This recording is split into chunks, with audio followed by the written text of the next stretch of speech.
सभी दोस्तों का एक बार फिर हार्दिक स्वागत गणित दर्पण चैनल पर। देखिए, आज हम प्रतिस्थापन विधि के बारे में अध्ययन करेंगे और दो चरों वाले रैखिक समीकरण को हल करने की टोटल 4 विधियां हैं, जिसके अंदर पहली है प्रतिस्थापन विधि। प्रतिस्थापन विधि जिसका हम अध्ययन यहाँ करेंगे और बहुत ही अच्छे ढंग से मैं दोनों क्वेश्चंस लेकर आपको समझाने वाला हूँ यहाँ। दूसरी जो विधि है वो है विलोपन विधि। विलोपन विधि, ठीक है।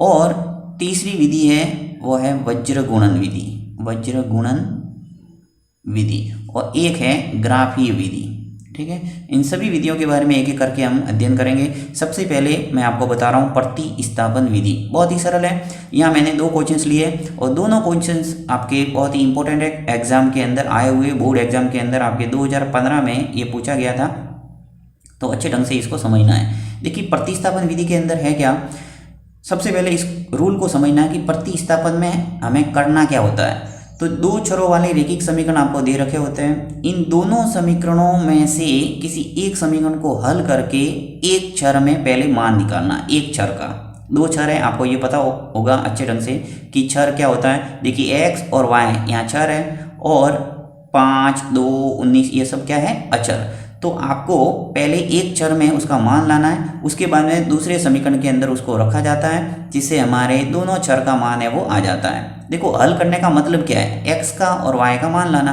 अब x का और y का मान लाने के लिए प्रतिस्थापन विधि के अंदर हम यहाँ सबसे पहले देखिए, ये फर्स्ट जो क्वेश्चन है वो मैं ले रहा हूँ यहाँ और बहुत ही सरल तरीके से हम यहाँ समझेंगे। तो मैं यहाँ फर्स्ट क्वेश्चन को ले लेता हूँ, 5x माइनस 2y बराबर 19, ठीक है। दूसरा जो समीकरण है वो क्या है, 3x प्लस y बराबर 18। ओके, अब देखो, जो भी समीकरण आपको दे रखे होते हैं उन समीकरण का सबसे पहले आपको नाम देना है, समीकरण नंबर 1 और समीकरण नंबर 2। ओके, अब समीकरण 1 व 2 में से आपको देखना है कि जो सरल समीकरण है उसको हल करना है। अब यहाँ पे मुझे सरल दिख रहा है वो है समीकरण 2, ठीक है, क्योंकि यहाँ पे y का कोई गुणांक नहीं है, यानी ये सरल हुआ। तो यहाँ मैं लिख रहा हूँ कि समीकरण 2 से, यानी समीकरण 2 को मैं हल कर रहा हूँ और यहाँ से मैं एक चर में मान लाऊंगा पहले। तो समीकरण 2 से, समीकरण 2 क्या है मेरे पास, 3x प्लस y बराबर 18। ओके, यानी जो समीकरण 2 था 3x प्लस y बराबर 18, ये मैंने ले लिया क्योंकि समीकरण 2 को मैं हल कर रहा हूँ। यहाँ पे देखिए y सिंगल है, यानी इसके साथ में गुणांक है वो कोई नहीं है, तो आपको क्या करना है, y का मान लाना है। वैसे आप x का मान भी ला सकते हो, परंतु x का लाएंगे तो आपके गुणांक है 3 और 3 का फिर भाग देना पड़ेगा और थोड़ा चर का मान है वो टफ आएगा। तो इससे बेस्ट है कि y के साथ में कोई गुणांक नहीं है, तो आपको क्या करना है, y को ही हल करना है, यानी y का मान ही यहाँ हम लाएंगे। तो y को मैं इधर रख रहा हूँ, यानी लेफ्ट हैंड साइड में, आपको राइट हैंड साइड में इसको पक्षांतर करना है। तो 18 जो राइट हैंड साइड का ऐसा कैसे रह जाएगा, ये जो 3x है ये पक्षांतर होके राइट हैंड साइड में जाएगा तो क्या हो जाएगा, प्लस का माइनस, तो माइनस हो जाएगा 3x। ये आपको सभी बेसिक बातें पता होगी कि पक्षांतर करते हैं तो किस ढंग से प्लस का माइनस होता है, माइनस का प्लस होता है। और बेसिक बिल्कुल ही आपको जानकारी नहीं है कि चर क्या है, अचर क्या है, एक चर वाला रैखिक समीकरण क्या है, दो चर वाला रैखिक समीकरण क्या है। तो जो प्ले लिस्ट में दो चरों वाले रैखिक समीकरण और उससे संबंधित मैंने बेसिक जो वीडियो बनाया होगा उस वीडियो को देख के आप अच्छे ढंग से बेसिक पार्ट है वो समझ सकते हैं। अब देखिए, y का मान मेरे पास आ गया कि y बराबर 18 माइनस 3x, यानी एक चर का मान मुझे मिल गया। इसके पास में कोई नहीं है, ना तो गुणांक है ना भाग में कोई नहीं है, तो यहाँ y का मान मुझे पूरी तरह से मिल गया। अब मैं इस समीकरण दूंगा नाम 3, ठीक है। y का मान आपको क्या करना है, अब समीकरण उसके अंदर रखना है जिसको आपने हल नहीं किया है। मैंने किसको हल किया है, समीकरण 2 को, समीकरण 2 को लेके चला था, उससे मेरे y का मान कितना आया, 18 माइनस 3x। ओके, अब y का मान किस में रखेंगे, समीकरण 1 के अंदर, क्योंकि हमने 1 को हल नहीं किया है। तो यहाँ लिखूंगा कि y का मान समीकरण 1 में रखने पर समीकरण 1 में y का मान जो आया मेरे पास 18 माइनस 3x वो समीकरण 1 में रखूँगा। तो देखिए समीकरण 1 है वो क्या है, 5x माइनस 2y बराबर 19। तो लिख लो यहाँ 5x माइनस 2y बराबर 19। y का मान कितना रखना है, 18 माइनस 3x। तो जहाँ y आएगा वहाँ पे मैं लिखूँगा 18 माइनस 3x। तो 5x एज इट इज लिख लो, माइनस ये 2, फिर इंटू लगा के y का मान आपको लिखना है। देखो 18 माइनस 3x। अब चूंकि ये दो पद है इसलिए आपको क्या करना है, ब्रैकेट लगाना है। अगर सिंगल होता तो सीधा ही गुणा हो जाता, दो पद है तो आपको ब्रैकेट लगा के लिखना है ताकि आपकी गलती नहीं होगी। तो बराबर आ गया 19। ठीक है, अब देखिए 5x माइनस 2 का गुणा 18 से करो, कितने हो गए 36। ये माइनस है और यहाँ पे माइनस है, तो जब भी माइनस का गुणा माइनस से होगा तो क्या होगा, प्लस। तो यहाँ आ जाएगा प्लस के 6x। 2 का गुणा 3 से हो गया तो कितने आ गए 6, और ये x ऐसा का ऐसा। यहाँ पे 2 का गुणा 18 से किया तो कितना आ गया 36। यहाँ पे देखिए माइनस था तो यहाँ माइनस आ गया, माइनस प्लस का बिल्कुल ध्यान रखना है। फिर बराबर 19, 5x। अब देखो यहाँ पे माइनस के, अब इस समीकरण के अंदर देखिए आपके 5x है और ये 6x है, तो दोनों प्लस के 5x और प्लस का ही 6x, तो दोनों प्लस और प्लस जुड़ जाएगा, यानी 5x और 6x मिलके कितने हो गए 11x। चलो इसको मैं एक बार पास में लिख के आपको बता देता हूँ कि प्लस का 6x इसके पास में ला रहा हूँ और माइनस का 36 पीछे, माइनस 36 बराबर 19। अब देखो 5x और 6x ये प्लस प्लस जुड़ जाएगा तो कितने हो गए 11x। ये जो माइनस का 36 है वो पक्षांतर होके इधर चला जाएगा, तो 19 प्लस 36। तो देखिए यहाँ पे हमारे मान आ जाएगा x का 11x बराबर 19 और 36 मिलके कितने हो गए 55। तो x बराबर आ जाएगा 55 बटा 11, यानी x की वैल्यू आपकी निकल के आ गई 5। 11 का भाग देंगे 55 में तो कितना आ गया 5, यानी x का मान कितना आ गया 5। अब ये x का मान आपको किस में रखना है, समीकरण 3 के अंदर। देखिए x का मान जो आपने निकाला है 5 वो किस में रखेंगे, समीकरण 3 के अंदर, जिससे आपके y का मान भी आ जाएगा। तो चलिए मैं आपको रख के बता देता हूँ। x का मान समीकरण 3 में रखने पर, तो समीकरण 3 क्या है, देखिए समीकरण 3 है मेरे पास y बराबर 18 माइनस 3x। तो यहाँ लिख लेता हूँ मैं y बराबर 18 माइनस 3x। तो y का मान निकल के आ जाएगा, देखिए 18 ऐसा का ऐसा माइनस 3 इंटू x का मान कितना लिखना है आपको 5, तो x का मान लिखेंगे 5।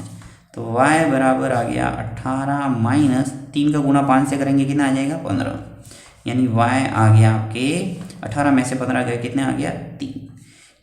अर्थात हमारे दोनों आंसर है वो निकल के आ गए। x का मान तो आ गया आपके 5, x का मान कितना आ गया 5, यह आंसर आ गया एक। तो एक y बराबर 3, यानी दूसरा आंसर है वो क्या है y बराबर 3। तो इस ढंग से आप प्रतिस्थापन विधि का उपयोग करके इजीली x का और y का मान है वो ला सकते हैं।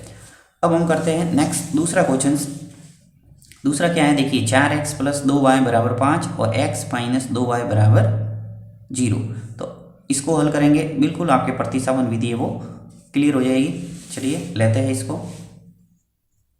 देखिए ये जो क्वेश्चन है 4x प्लस 2y बराबर 5 और दूसरा समीकरण है हमारे पास x माइनस 2y बराबर 0। यहाँ पर भी वही काम, सबसे पहले क्या करेंगे, समीकरण 1 और समीकरण 2 नाम देना है। तो समीकरण नंबर 1 और समीकरण नंबर 2, यहाँ पर भी वही उस समीकरण को हल करेंगे जो सरल है। तो यहाँ पे स्पष्ट नजर आ रहा है x माइनस 2y बराबर 0, ये सरल समीकरण है। तो यहाँ ले लेता हूँ मैं कि समीकरण 2 से, समीकरण 2 को हल करते हैं। समीकरण 2 क्या है, x माइनस 2y बराबर 0। यहाँ पे देखिए जिसके साथ में जो गुणांक नहीं है यानी x है, इसके साथ में कोई गुणांक नहीं है यानी कोई संख्या नज़र नहीं आ रही है, तो इसको लेफ्ट हैंड साइड में रखेंगे, बाकी को राइट हैंड साइड में पक्षांतर करना है। तो x यहीं रखता हूँ, फिर बराबर ये जो माइनस का 2y है ये पक्षांतर होकर जब राइट हैंड साइड में जाएगा बराबर की दूसरी साइड में, तो क्या हो जाएगा प्लस 2y, यानी सिंबल है वो चेंज होता है, माइनस का प्लस और प्लस होता तो माइनस हो जाता। तो x बराबर 2y, यहाँ पे नाम देंगे इसका समीकरण नंबर 3। अब समीकरण 3 से जो भी चर का मान आया है, देखिए पहले सवाल के अंदर आपके किसका मान आया था, देखिए यहाँ ये फर्स्ट क्वेश्चन से, इसके अंदर जब मैंने समीकरण 2 को हल किया तो किसका मान मिला मुझे, y का। ठीक है, फिर मैंने क्या किया, y का मान समीकरण 1 में रखा था, यानी समीकरण 2 को हल किया, मान किस में रखा, समीकरण 1 में। तो वही काम यहाँ करना है कि समीकरण 3 से जो x का मान मिला है वो किस में रखेंगे, समीकरण 1 में, क्योंकि हल किसको किया मैंने, 2 को। तो यहाँ लिखना है आपको कि समीकरण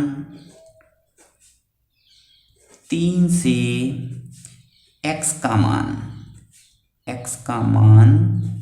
समीकरण 1 में रखने पर, समीकरण 1 के अंदर रख दो। समीकरण 1 क्या है आपके, 4x प्लस 2y बराबर 5। ठीक है, ये समीकरण है, इसके अंदर हमें किसका मान रखना है, x का, और x का मान कितना है, 2y। लिख लो 2y, 4 इंटू लिखूंगा 2y, ठीक, प्लस 2y बराबर 5। ये ऐसा का ऐसा और ये 5 ऐसे के ऐसे। अब देखो यहाँ ब्रैकेट लगाने का काम नहीं, क्योंकि हमारे एक ही पद है 2y, वहाँ पे क्या था मेरे 2 पद थे।